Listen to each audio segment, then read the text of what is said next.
This is Life Worlds, the place where we explore life through other eyes and minds. Let's flip the script and discover how to orient your world around nature. I'm Alexa Firminish.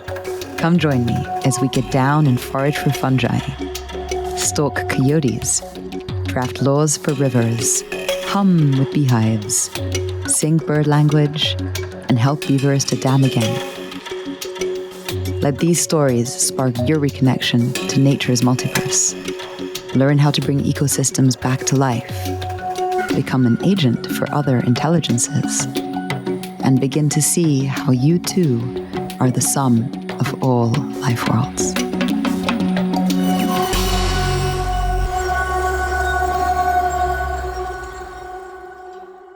Greetings, dear friends. Welcome to the very first Life Worlds episode of 2026.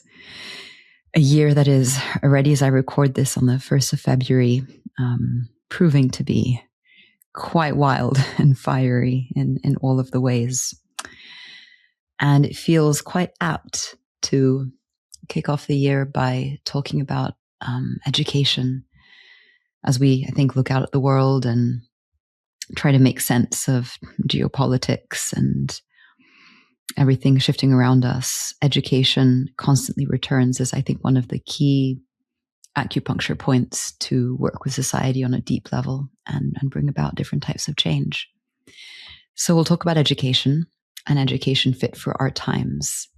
And actually, to begin, I want to share a bit of background on education that I learned only recently, and I found it to be quite fascinating.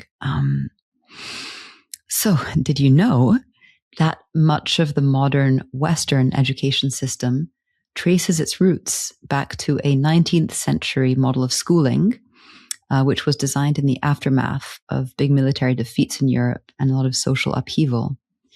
And it was quite very much designed by Prussia, which was a powerful German state. And Prussia was trying to find a way to produce disciplined, obedient, and efficient citizens at scale. Get in line.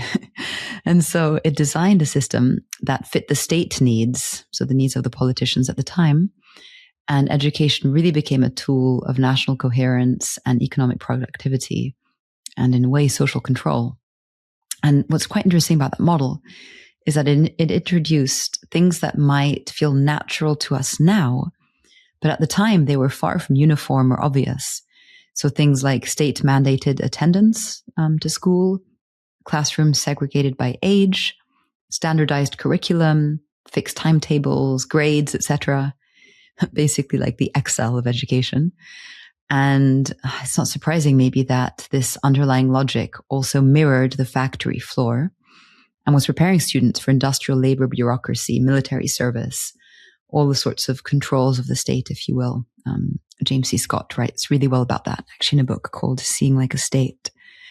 So the education was mirroring the well-behaved citizens we needed. And this system spread across Europe, the UK, and the US, and really became embedded in public education as the default architecture. Its success lay in this scalability and predictability. And of course, as you might imagine, or as you've even seen, it's come at a cost, because learning was increasingly abstracted from lived experience, knowledge broken up into very discrete subjects that weren't necessarily looking at how they related to each other. And education really was preparation for work and for jobs and the economic system, rather than being focused on the skills we needed and preparation for life as a whole. And so that brings us to today's world.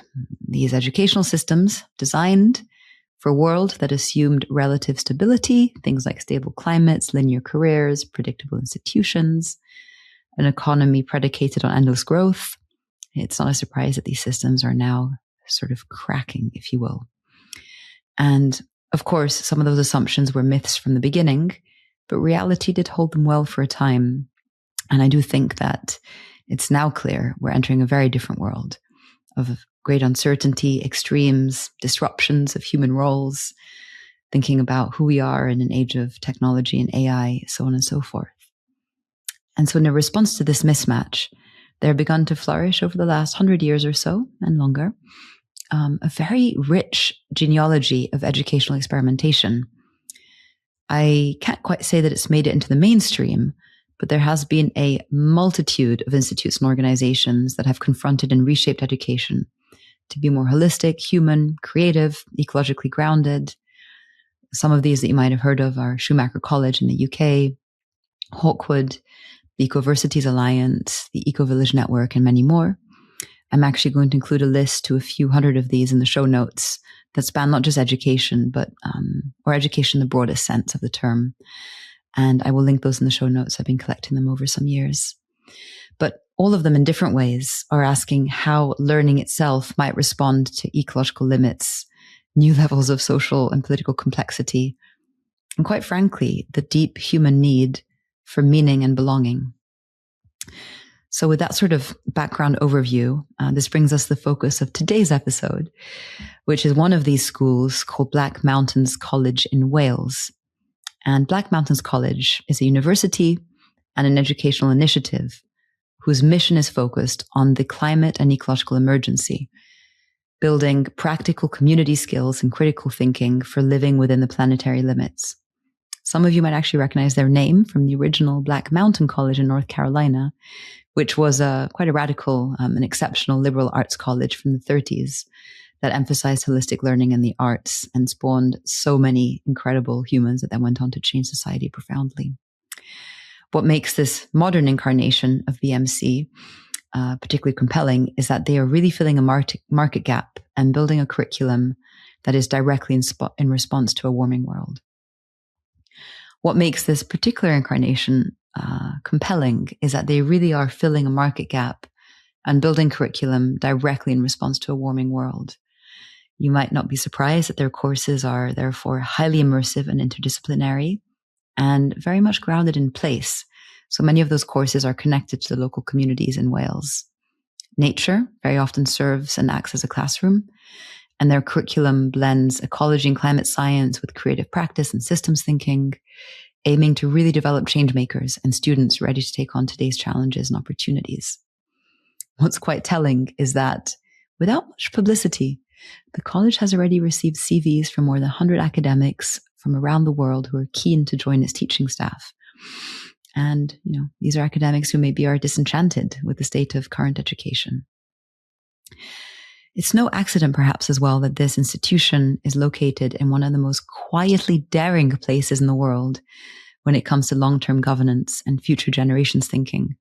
I also learned about this quite recently, but I didn't know that in 2015, Wales became the first country to pass the Well-being of Future Generations Act, and then it even created an institution to defend it called the Future Generations Commissioner for Wales, who is an individual who can act as a guardian for future people and can challenge public bodies and publicly call out short-termism. So that's within the context of Wales. And very briefly, if you want to have a sense of what kinds of curriculum BMC offers, their programs range from a BA, a Bachelor of Arts, in Sustainable Futures, Arts and Ecology and Systems Change, to year-long vocational courses in really awesome land-based skills. So things like forestry, agroecology, conservation, regenerative farming. And alongside that, throughout the year, they have short courses, workshops, and delightfully annual festivals, some of which are aligned with the Celtic Wheel of the Year. So in this conversation, we will be speaking with the college's co-founder and CEO, Ben Rawlence, who will share his visions for the future of education. Ben is an award-winning writer and activist who has worked with Human Rights Watch, the Social Science Research Council, the Liberal Democrats in the UK, and the Civic United Front in Tanzania. Together, we'll explore what should be the role of a university, what it means to treat place as a teacher and co-educator, and the role of ecological imagination. We then turn towards parenting, children, and eco-anxiety, asking how to speak truthfully with younger generations without collapsing into despair or denial, and what their life worlds might teach us in return. So without further ado, over to our conversation with Ben. Well, Ben, I'd love to jump right into it. As I've said in the introduction, I'm deeply inspired by this model of education that you're building.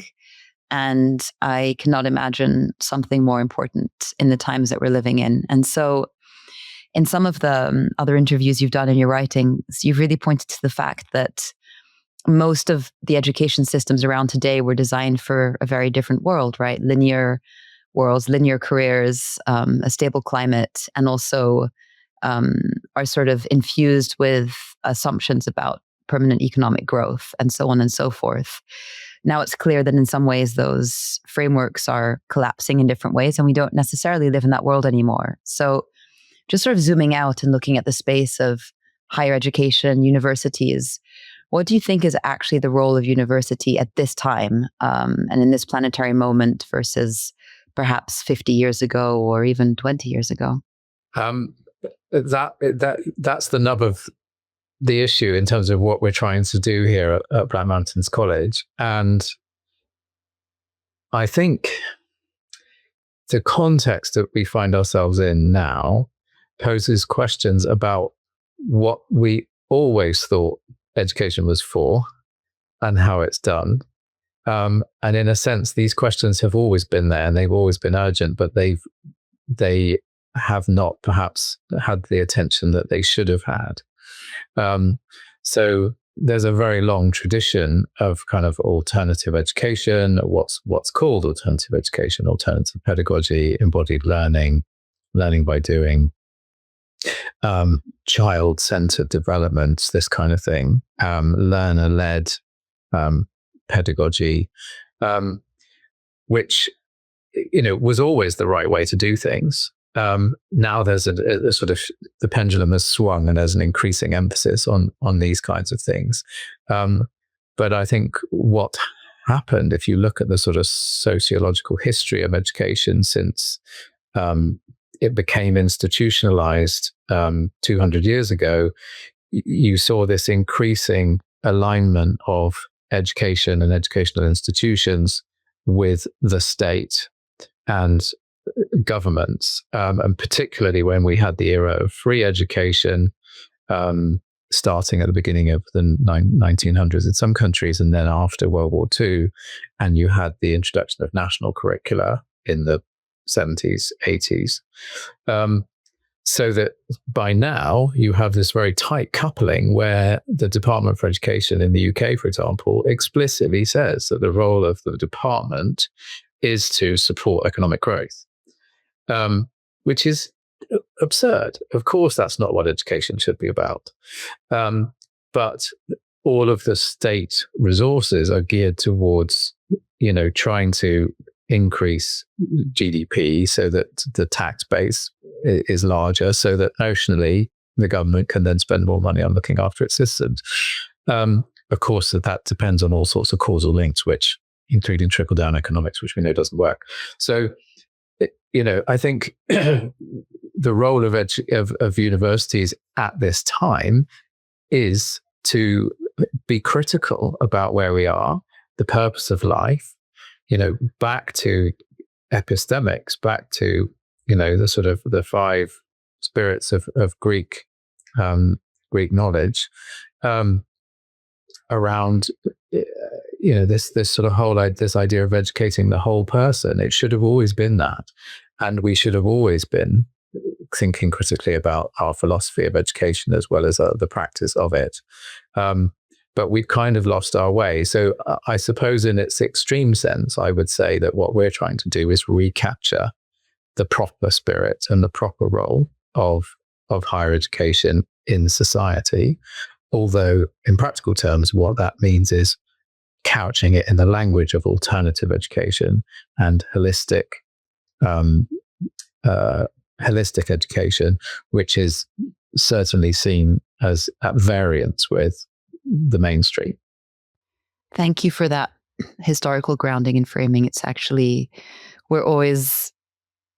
we sometimes forget that we're living in the legacies of decisions that were made, 6-7 generations ago. And also it's probably, we won't get into it now, but I also think that education isn't what happens in the four walls of a building, right? Or even in nature, but it's what happens. It's the general upbringing of a human being. And I love this etymology where education is like to tease out or to draw out, like what can we draw out about the individual versus sort of almost push into them and have them repeat back to us. And you've also said something that education, just like parenting, and we'll talk about parenting a little bit later in the episode, makes a lot of assumptions about the future. And so what do you think are some assumptions that you're seeing in other types of higher education institutions that aren't actually fit for our times and even actively unhelpful? Yes, I think that's exactly right. And if we see the question of education is around preparing people for life. It's about how we learn about. So John Dewey famously said, "It's not education isn't preparation for life; it is life." So we are living now, and we are hopefully acquiring wisdom and skills and knowledge and awareness, which we will apply to good effect as we grow older. So there's always a future focus, and that involves a critical take on where we are now. And in both of those cases, it's a time of planetary crisis where the kind of raw material of our planet to sustain the ability of our planet to sustain life is in jeopardy. That poses fundamental questions about the present, and it poses fundamental questions about the future. But then it also necessitates a critical perspective on the past. Where we think we're going and where we think we are now depends on how we think we got here. And if we understand education and this kind of institutional capture, if you like, by the profit motive, by the exploitation, the mechanics of exploitation, and we understand kind of technical education and the capture of education by capitalism, for want of a better word, then we have to reinvent what we think education is. We've got to break out of that. We have to, and that involves, not just, teaching critical theory and alternative economics, but it also means we have to change how we are in the world. If we think that this is a crisis of values and behavior, then we have to interrupt those values and we have to interrupt that behavior in an effort to try and reset them.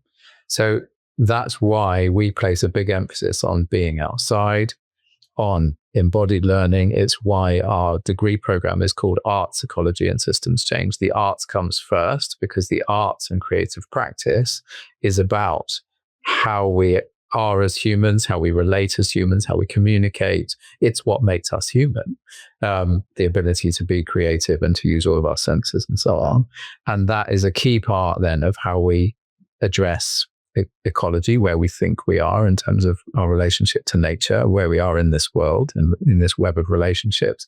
And also then the change that we want to see, how, that is not simply about emissions or carbon or indeed economics. It's about, how we are in the world, where we assign value, how we create communities and all these other things. So once you start to, back to this image of a thread that you raised, once you start to pull that thread, all sorts of things unravel.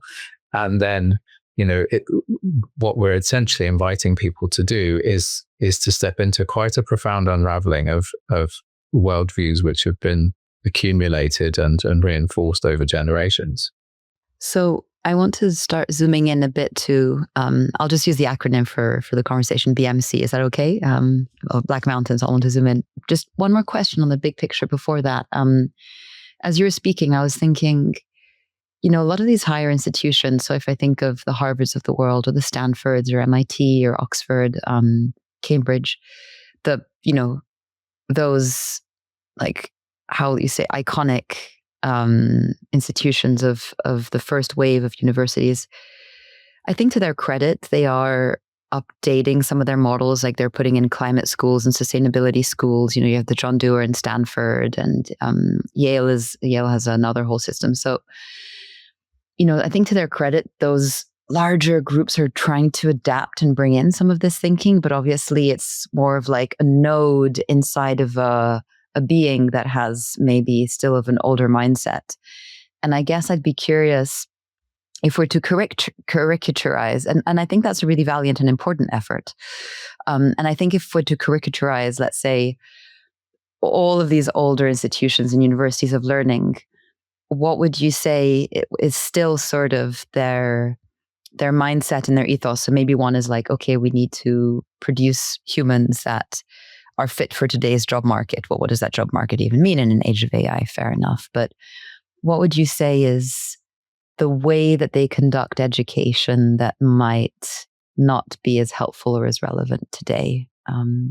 Just overall, it's hard to make a sweeping statement, and they do a lot of good. I don't think we should slander. No, I don't think. I think they do a lot of good, and I think there are, within all of these institutions, they are made up of people, and there are lots of great people doing great things.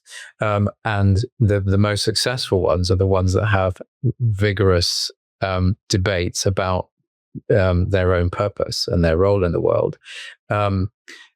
And I think there are some sweeping statements to be made, but I think they're about I think they are about the foundations of the academy as it has been understood and the way that it's been instrumentalized. And if you go right back to the Middle Ages, the founding principles of Oxford were much more religious. These were religious colleges which were mostly raising clergymen, who were concerned with the fundamental ethics and problems of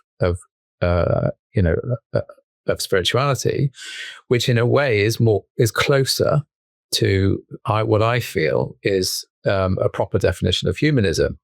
But then you get to the Middle Ages and the Enlightenment, and you have the Descartesian separation between man and nature. You have the birth of positivism, which is effectively the pursuit of knowledge for its own sake, and the idea that the material world can be quantified and can be controlled and can be improved. So the basis of the modern academy is that positivist outlook. And the people that I've found the most affinity with, including our founding chair, who's a philosopher at Balliol in Oxford, was a philosopher at Balliol in Oxford, called Bill Newton Smith, was a philosopher of science. And his main critique of science was that it presumed its own fundamental neutrality, without seeing that actually that it had an ontology, it had an epistemology which ordered the world and which therefore was already ideological in some respects. And that his critique very early on, he was a sort of radical philosopher in the 70s and the 80s, was that this was going to cause us problems, and indeed it is. So I think to sort of link back to your question around the purpose of universities, do we think universities are there for the pursuit of knowledge for its own sake, or do we think they are there to make the world a better place, whether that's humans or non-humans, and to find the right relationship for us to be in this world? And I and Bill would definitely put ourselves in the latter camp. And I think there's a fair few philosophers in some of those bigger institutions who would agree that, and that's where the conversation about the civic mission of universities and so on comes from. But the majority of the institutional apparatus is rooted in this idea about the perfectibility of man and our processes and our institutions, and this kind of endless positivism has no end, because it will just keep, everything will be a subject of study on the assumption that it can always be improved, and there's always more to know. So it's inherently rapacious, if you like. It's a sort of system of knowledge which will ultimately eat you up. And I think we need to talk about philosophy. We need to talk about ethics, and we need to think about our situation, our position within these institutions, and how these conversations have evolved over centuries, not just decades. Gosh, you're making me think. I sometimes on Life Worlds, we haven't done many, but I do these sort of fireside chats or soul fire chats. And I'm feeling I want to get one with a few people to speak about education, because this is such a deep topic and we could keep going down that track for a long time, because there's also there are Western models and Eastern models, and what does it look like in an African context, so on and so forth. But let's move on to Black Mountains. And I think one of the most profound things when we first spoke about the college was that you shared that in a way the idea of the college came from the mountains themselves, which is quite a ecocentric animist perspective. What does that mean, that the idea came from the mountains, and how did the mountains themselves shape the ethos of the college? What I mean, I suppose I mean it in a very practical sense. So I'm a writer, and I was a writer before I founded a university. Some people say, well, what the heck's a writer doing, getting involved in education? But one of the ways I find that I write best, and this is just through practice and through learning, is being outside and just writing in my journal whatever comes up. And a lot of the books I've done, I've found that passages that I've written outside, just without any sort of inspiration, as it were, but just drawing from the surroundings around me, have found their ways into my books. I found that's a method that works. So when I was moving to Wales, having had a career in America and Africa and elsewhere, I was doing that, but I was also running in the mountains and just musing on these questions. What's the right thing for me to do at this time? I'm a new parent, young father. Think, how do I make a living in the middle of nowhere? And what's the right thing for me to do right now? And I was running, and I had the echo of the hills, this black mountains, black mountain, black mountains, black mountain. And because I had worked in social science research in the United States before, I was familiar with Black Mountain College, which was an experimental arts college in the 1930s, 40s, and 50s. And I thought the idea just came to me fully formed on that run. What about a new college in the 21st century called Black Mountains, which is where I was finding myself, which updated these ideas and a lot of this pedagogy for the crisis that we're in at the moment. And so I think quite literally, it was the poetry of the mountains, and it was the engagement in nature that gave rise to that idea. And therefore I feel, I felt a lot of affinity with people who talk about being a vessel, that something is speaking through them. And it might sound a little bit woo-woo, but I don't think it is. I think, that's how ideas come. That's how ideas happen. That's where they come from. So that's why I do attribute it to the hills. And then in terms of the influence of what that has then, how that has shaped how the college has now evolved and how we teach, it's had a profound effect. Again, in some cases where, personally I've looked for guidance and I've been struggling, whenever I've had real crises of money or people or whatever, I've gone and kind of bathed in the stream, and I've listened to before we even were gifted the farm where we now teach. I always used to go to the confluence of the rivers at the base of that farm as a place to seek inspiration. And then it came on the market, and we had a donor, and I spoke to her, and she agreed to buy it for us, and so on. So it's been an intimate part of where we are and why we're here. And then, of course, teaching in the farm and walking in the mountains and trying to then map the curriculum to the landscape to look for teachable moments and teachable places.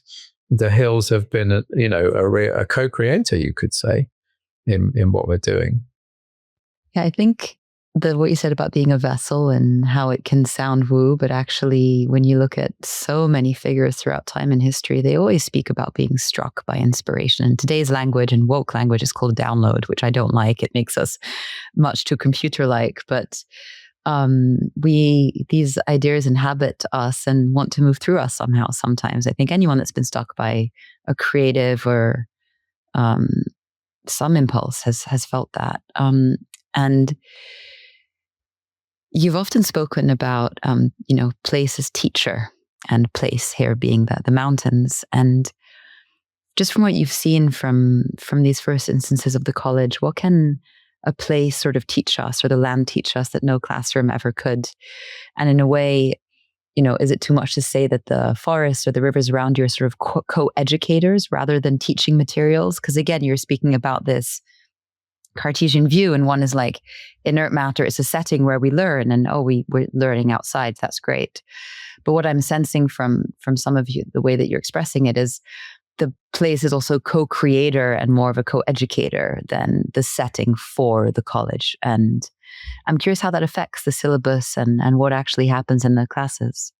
I think, I would agree. It is a co-creator, and it's something that is we're striving to explore more all the time, and we're just at the beginning of the journey, in my view. I mean, there's so much more we could do with the landscape. Obviously we're a regulated institution. We have to tick certain boxes. We have to perform. We have to provide education for people that does meet various regulatory requirements. But we've carved out a fair amount of autonomy within that system. But there's a lot more that we could do. So I think it doesn't necessarily come easily to even teachers and people who are inspired by these ideas. We still have to work to challenge our own assumptions and keep asking that question: what can place teach you? So, for example, in terms of the river, yes, we can look at the river and we can study it and see how it works now. But actually, if we start to ask questions, and we and we inhabit all our senses, and we say, well, how does it feel? How does it smell? How does it look? There's a phrase that some people I met in Canada in an indigenous reservation said: the water has lost its light. And so, well, what does that mean? And why has it lost its light? And actually, there's a physical reason for that in terms of the levels of oxygenation and the changes in the watershed and so on. So, the more you ask questions, the more you learn. And you can ask any questions of a river in terms of how it's flowing, where's it looking, why is it this level, why is it not that level, what's going on upstream. And you can start to see,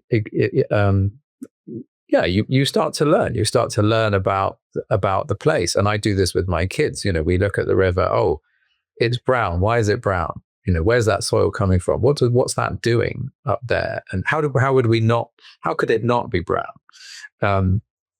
And what would that mean? And, so as soon as you start to take any point of inquiry, why is that plant there? There is almost no plant here in this landscape, I would say possibly in Europe as a whole, that is not there because of human activity of some kind. And that, it's just what I see, rather than a sort of the limitations of a classroom or a subject. I see a kind of abundance of teachable moments. We could walk out the door, up the path, and there's 100 plants in the hedgerow, and I know 50 of them, and each of those is going to give you a perspective on Western civilization, if you chose to follow it far enough. So I think we are surrounded with opportunities for learning that we're just most often we're not even seeing. That's so true. You made me think of the conversations in the episode that we did with Lila June, where she speaks about indigenous food systems, but just how deeply we've co-evolved with other forms of life. And I can't remember if it was Yuval Harari or someone else, but we speak about human domestication of crops and animals, but actually a livestock, what a word. But actually, in a way, they domesticated us, because we then became we became dependent on them and enclosures. And so there's this like mutualism that's reinforcing of how we relate to the beings. And I like that, again, the string, we can pull on a plant and you can spend a whole day talking about all sorts of subjects. I'm curious also about like this topic of sort of environmental ethics or morals. And I think I'm curious with the students and just in general, how you think about bringing in this perspective of a more than human view or multi-species view, or, Earth isn't just for humans, Earth is for all beings in a certain way. How, and I'm putting my own bias in the question, how does one do that without being overly moralizing or heavy-handed? Because one of the values that at least matters to me is like people's freedom of choice and thought. And so how does one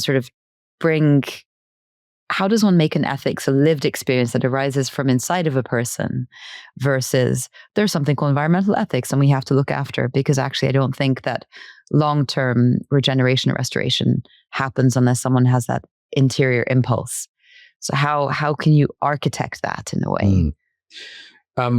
Well, education as a whole is about architecture, and you're always trying to give people opportunities to learn, rather than, if you're doing it well, you're giving them opportunities to learn. You're not just telling them you need to learn this. And I think that's an important part of our practice, which is why the arts and the ecology sort of go together in a way that we often find. So this afternoon is our degree show for the arts module, and everybody is, by and large, most students are presenting work which is somehow about our relationship with nature, and that is coming from their own impulse. That's coming from their own artistic expression, the wellspring of their own creativity.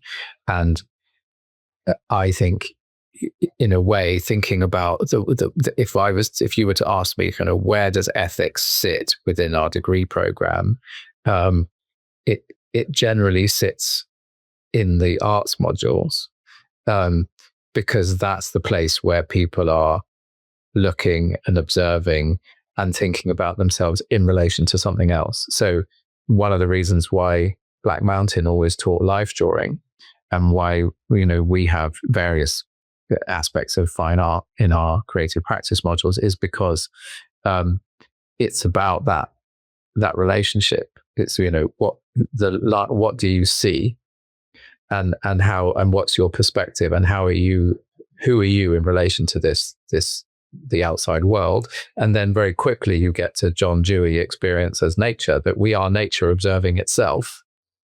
And then what does that do to what you think about creative expression and how you do it? So it's a sort of fundamental jumping off point, is even the eye, the biology of the eye, how it is working. It's a natural process. So, you can come at this from a very hard STEM angle around, the physics of the retina.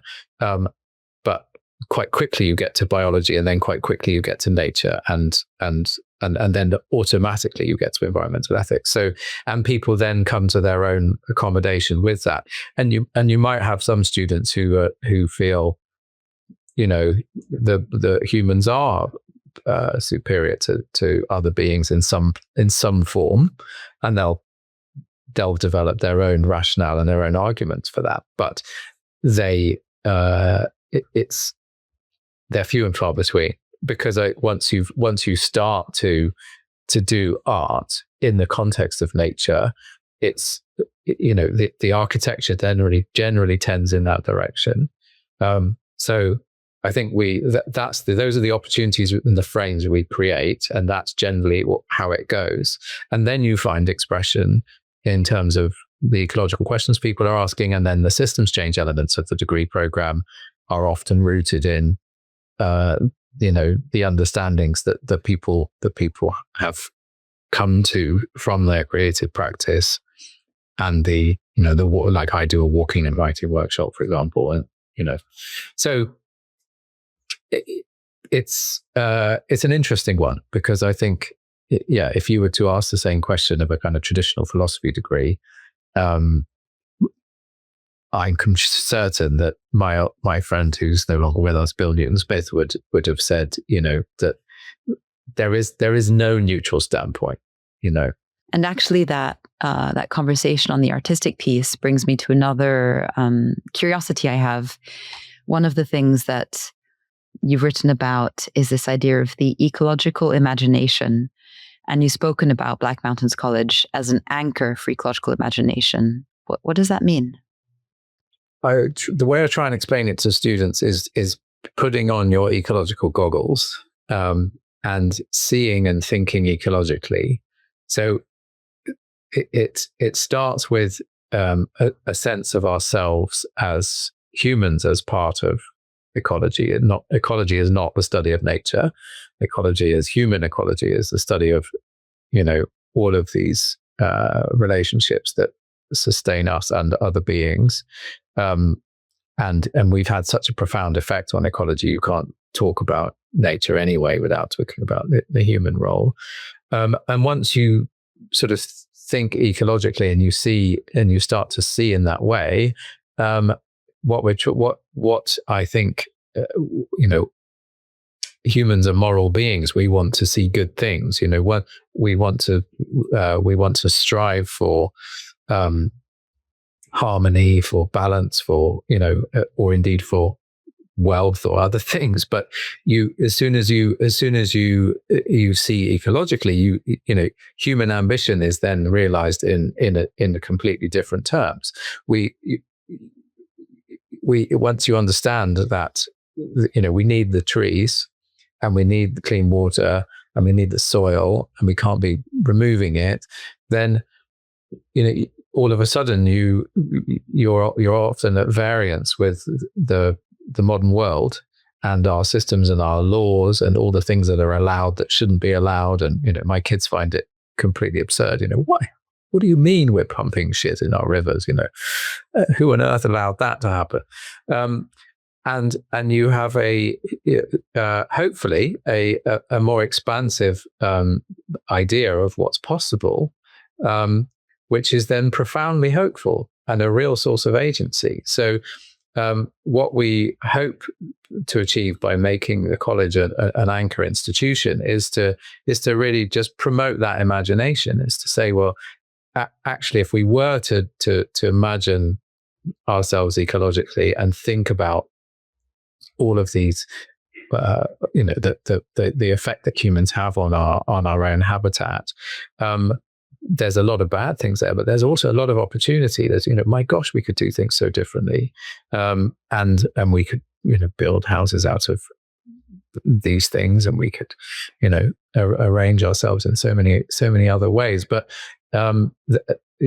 that takes a bit of liberating. Really, we need to interrupt those patterns of thought that say that it's fine to dump our waste in the rivers, and it's fine to degrade our soils, and it's fine to use pesticides to poison everything without seeing long term. So I think it's about freeing our minds really to imagine things in a different way. Yeah, sort of this concept of designing with nature, as nature, etc. It reminds me.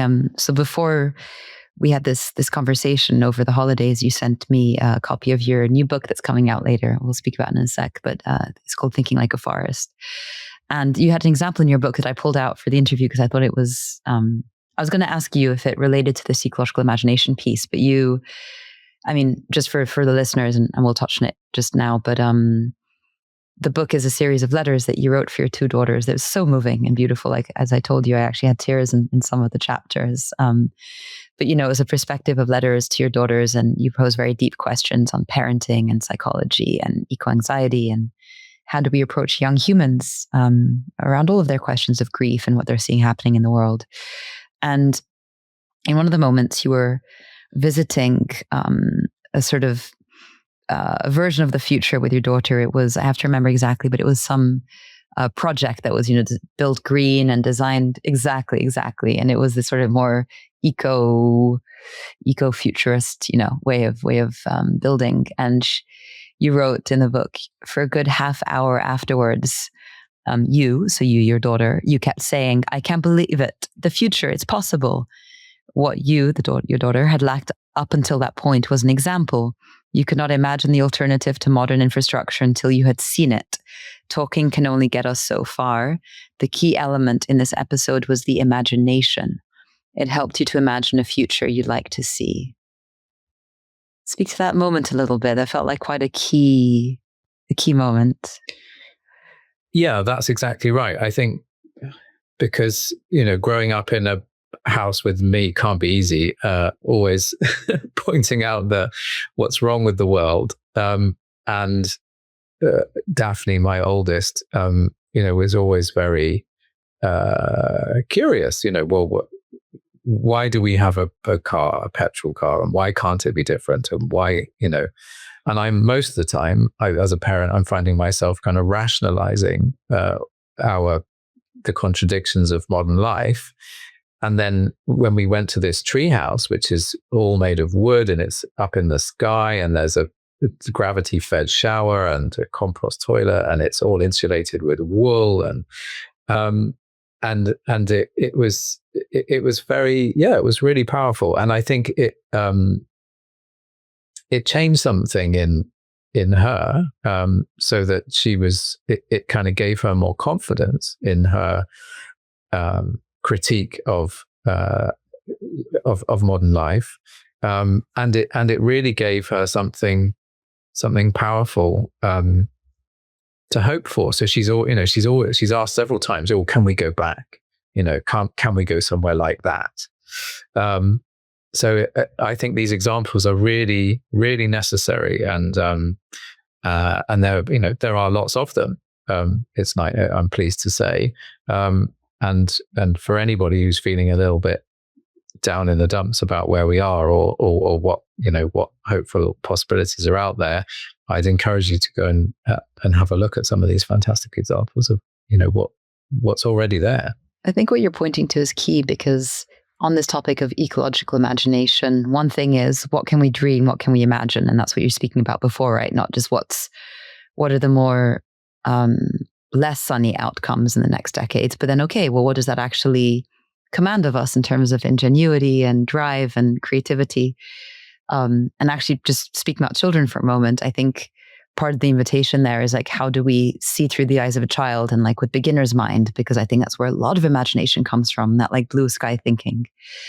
But then also from that imaginative process, which is almost a bit like, I would say, prefigurative politics, like how do we start to inhabit the future in the present, or like speculative design, or these movements across the social sciences. There's something really profound about, okay, well then can we build lighthouses or existence proofs or examples of those things here in the present, like these seeds of the future in the present, so that children, youth, ourselves, adults can know that it's possible. And I guess there's a lot of importance to that. And that's probably also part of ecological imagination. I think I like the fact you talk about prefigurative politics, because for me, setting up the college was a moral and a political choice, in a sense, that, I'm going to put my energy here. I'm not going to go and join a political party and, get involved in formal politics, because I have done that a little bit and I've seen the limitations of it, and decided to put my energies in a way further upstream, in what we might call building culture, rather than lobbying in a formal political sense.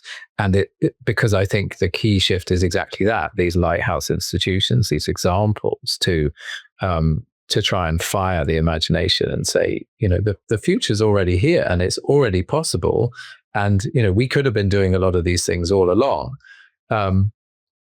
There's a great book called The Solutions Are Already Here by a Dutch, I think Belgian writer called Peter Gelderloos, which talks about, many of these things. And I think, the more that we can do that, the more that we can show practical examples, and it's hard or it's easy, but it's possible. Then I think we will start to see a shift, hopefully, a broader social shift in how people vote, the choices they make. Yeah, I couldn't agree more, because it's a different action space than sort of redesigning current system. Like, it's a different action space than recycle or use this toothbrush or these sort of daily actions, which are also great, but it's almost more empowering, and I think gives people agency, and especially people, between the ages of 10 to 30 to really physically imagine something different. And so, speaking of youth, of all forms, what was striking in your book is the challenge of being a parent. And I know that there are many parents listening to this podcast, and educators, and like the challenge of being a parent in today's world, and trying to figure out, gosh, how do I know what I know about the world in certain ways, and then I have this little one or these little ones, and they're asking questions that I don't even have good answers to. And often, as some of the anecdotes in your book point out too, they know more than we give them credit for, right? So what have you learned, and what's some of the wisdom or pointers, indications that you have in the book around how to address this conversation being the world's changing, future is going to be quite different. There's going to be inbuilt challenges, right? Climate or nature or social. How do you address the conversation with youth? Like, what have you learned? It's funny. I think I thought when I'm being a parent, the onus is on me to educate them. And actually, right from the beginning, I was learning more than I think they were, possibly. I think the most important thing is tell the truth. They know when you're lying, and they don't want you to bullshit them. They'd rather have it straight. And I think that's true of most humans, but it's definitely true of kids. The second thing is that you have to be vulnerable. And parents often don't want to say that they don't know something. But we have to level with them that we don't know. Nobody knows what's going to happen. We know there's some bits we're fairly confident about. There's an awful lot that we're not confident about. So we have to sit with that uncertainty together. And the sort of related to that is that we're not going to solve anything. I can't protect them from wildfires or whatever might happen, and I just have to be with them. So it's solidarity is more important than solving, is the phrase I use in the book. And I mean, I think those are probably the most important things. And along with one other thing, which is, I'm putting a lot of energy in my professional life into kind of rekindling imagination, and looking at the world in a fresh way. They've already got it. So my job in terms of parenting is to keep that flame alive, and is to, give oxygen to their moral outrage, and not say, oh, well, this is how it is, and, there's not much you can do about it. It's to say, no, you're right. It's awful, and it shouldn't be this way. Keep that flame, keep that feeling. Even if it's completely impractical, like my daughter wants to ride her bicycle to school 8 miles over the hills. Okay, I'll go with you. Let's give it a try. You can see how difficult it is, but I absolutely admire the ambition, Yeah. Oh my gosh. Yeah, your daughters, just from the book, sounded like such beautiful, endearing humans. And I guess there's something also, I don't know if you've come across Britt Ray's work. She's at Stanford, and so we had Britt Ray on the podcast a little while ago. And the sense also that the eco-anxiety or the grief or the outrage or that whole sort of soup of emotions that we all experience across any age, actually not making it wrong, because in a way, or lessening it or trying to fix it, which I think is part of what you were pointing to, because it's actually, she says it and many do, it's a sane response to what's happening. And it's actually justified in some ways. I mean, I'd be curious if you speak about that, like if there are moments when even just the students, someone's someone's sad, someone's angry. How do you interface with that child? Yeah. No, absolutely. I have a lot of respect for Brit, and her book is fantastic, and I quote it in mine. I think she's absolutely right. I mean, this is an appropriate response. Anxiety and grief is an appropriate response, and calling it eco-anxiety is actually unhelpful, because anxiety is a medical term, which often then implies a medical response, and we don't need a medical response. Actually, we need a social and a political response.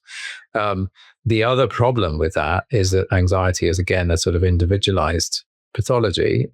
You're the one who's anxious, and therefore we need to try and stop you being anxious. No, actually, the reason you're feeling this is because the rest of us haven't done our job, or generations or societies, have not done their job. And it's not your job to solve your anxiety. It's our job collectively to listen to your anxiety, hear what it's telling us, and then take appropriate action together. And so tapping into uncomfortableness, let's say, as a learning, as a teachable moment, as something to learn from. So anxiety has a lot to teach us. Sentinel intelligence, this idea of,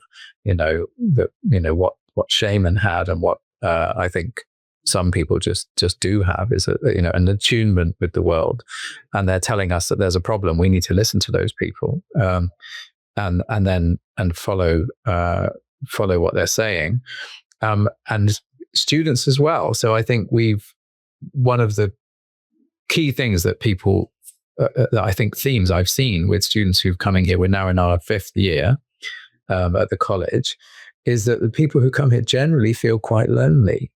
They're coming often for community with people who see these problems in the same way that they do, and who are hungry for solutions, and that they're coming from places where that's not common, where they feel like an outlier.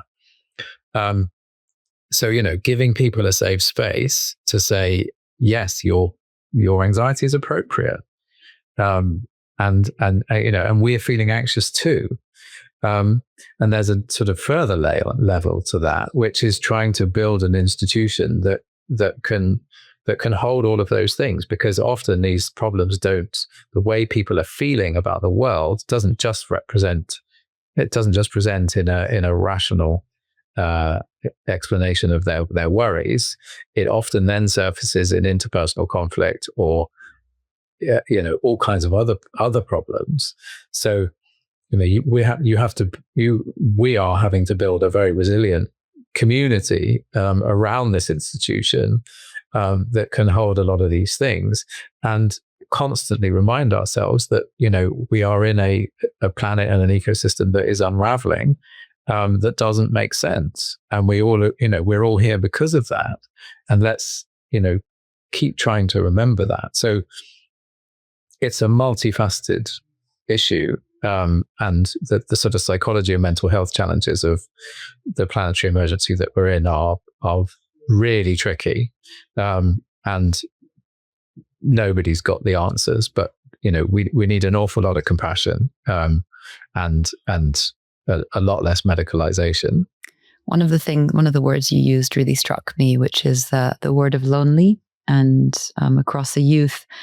And honestly, I would imagine the parents and the adults who are maybe one of the few in their social circle that are asking these questions. A friend of mine from Australia, Damon, has made a film that's coming out. They were just in the UK doing some screenings called Future Council. I don't know if you've seen it, but I did. Yeah, I did. Yeah. They were going to come and see us, but it didn't work out. Oh gosh, yeah. I mean, we're bringing youth, these young children around the world, who each of the 7 or 8 children is so inspiring in their own ways, and sort of bringing them around to interface with current systems. But there's something, some of those children, they've said, I felt really lonely, and now Future Council is becoming this movement online where kids can join and write in, and you have kids, 8, 9, 10 years old writing in, and they're like, I want to be part of this movement because I'm lonely, I'm alone. And I'm asking these questions and no one's around me, and they've got thousands of kids writing in. And so I think that that movement building or that collectivity at this time is also so critical. And before I get to one or two closing questions, just on this piece, like what would be, and maybe I can put them in the show notes and you can send them to me after in more detail, but what would be some resources for parents, educators, kids around this particular theme? If someone's listening and they're like, oh, I have children, I want to know how to have that conversation better, or I want to, like I resonate with what's being said. There's actually quite a few endnotes in the book, Think Like a Forest, with resources for parents. I'll point to that in the episode then. So I would definitely encourage people to have a look there. Fantastic. I appreciate that. So 2 more quick questions. First, still on this topic of the youth. I do have an anecdote from your book that stuck in my mind that I just feel like I want to talk about, which is at one point you're showing your daughters, I think, a David Attenborough film, and you ask this question: is it unfair to show children this baseline of a world they might not know? Like, does that create too much dissonance? You know, you might fall in love with a species that's no longer here, almost extinct. I just want to point to that as an anecdote because it was so moving. And what's one of the things, maybe just one thing that either your daughters or some of the other students have shown you about their life world and their way of seeing, approaching these topics that really like surprised you, and you say, no, actually, I learned from them? What's maybe one of the things that really sticks in your mind? I think there's 2 things that have always stayed with me over the last 10 years of raising these funny people. One of them is me wanting to dig up the pond, fill in the pond in our garden, and have more space for growing vegetables.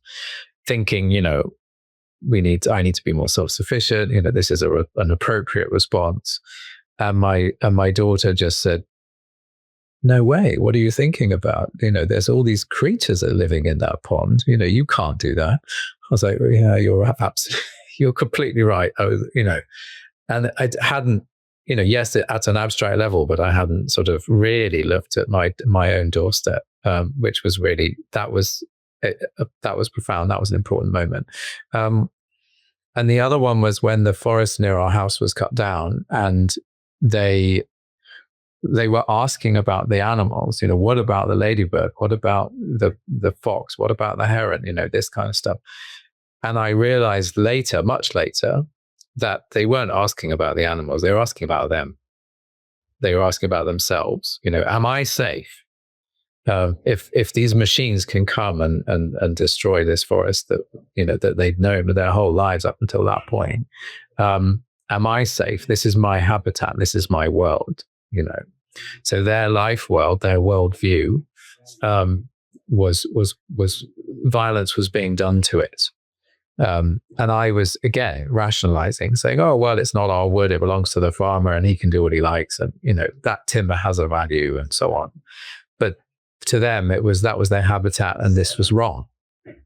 In both of those cases, I think they had the moral high ground and their rationale was absolutely right. And I've changed my views as a result. Well, thank gosh that there's good adults out there that they're willing to change their views. I'd be amiss not to touch on this in this episode, maybe as a closing point. Before you were doing all this, yes, you've spoken to being a writer, but you were also doing work in very high conflict zones, sort of war zones and refugee camps. And now you're in these tranquil mountains in Wales, and just what a life you've lived, and you're still young. But I'm curious, what did those places in that previous part of your career and your life path teach you about sort of, places where there's deep conflict or disaster-struck societies and how people respond in uncertain futures? Because I would imagine that first part of your life is still really informing how you're thinking about education in today's world and disaster-struck places and what people will need. Yeah, absolutely. That experience in conflict zones and contingent places is very relevant to how I look at the world, and taught me an awful lot about what humans are capable of, what they can bear, and how they survive. And I keep coming back to the refugee camp, where people are effectively in a concentration camp and they've grown up their whole life in this place. They can't go back to Somalia. The UN is offering them no pathway to a third country. They can't integrate in Kenya. And for 30 years, in some cases, people have lived and died in this camp. And yet they've made a life. And the way that they survive is by having hope for the future. And hope for the future means engaging intensely in the present. So they are, the way that you get through the day is by building the school, teaching the kids, running the football club. Even though you don't know where you're going to end up, are you going to succeed in being resettled to Sweden or the United States or wherever? But if you're sitting around waiting for that, you're lost. You're actually on a fast track to being depressed. So hope is not something that it is not a sort of inert substance that you want to try and lay hands on. It's something that you have to make. And they are manufacturing it on a daily basis. And that's what we have to do in our circumstances. That's a really important lesson, that we need something to hope for, and we've got to build that. It's not going to fall in our laps. Oh, it's so true what you're saying. And I think that's where so many people can probably just gain meaning, purpose, and then you end up doing it with others, and then you get all of the social and sort of internal benefits of working towards something with others. Didn't Viktor Frankl have a quote about that somehow, about people who survived the concentration camps, and they were the ones that were, right? That we're in the present. Yeah, there was something around that I remember. Yes. Absolutely. I know exactly what you mean, but I can't remember the precise words.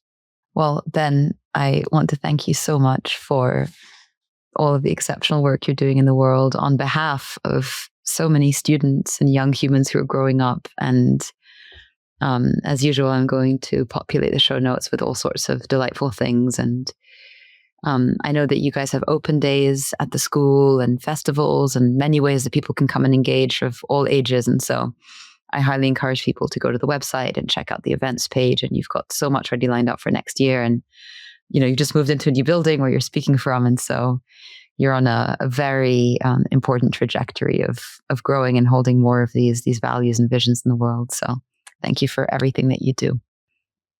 Thank you. I really appreciate it. And yeah, it's lovely to chat. Well, that's it, folks, for today. I would love to know if you know of schools or institutions around the world that share a similar ethos, what your impressions are of education today. If I should at some point do a roundtable on education and who you think should join that.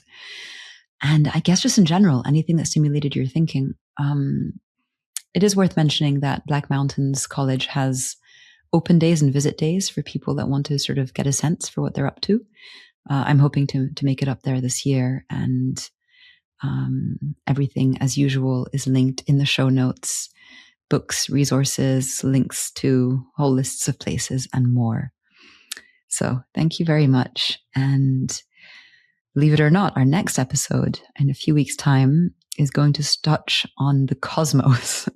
So we're traveling far up, and we'll be speaking about astrobiology and the life worlds of space. So I'm very excited for that one. I've been planning it for a while. Stay tuned. Have a wonderful, wonderful day.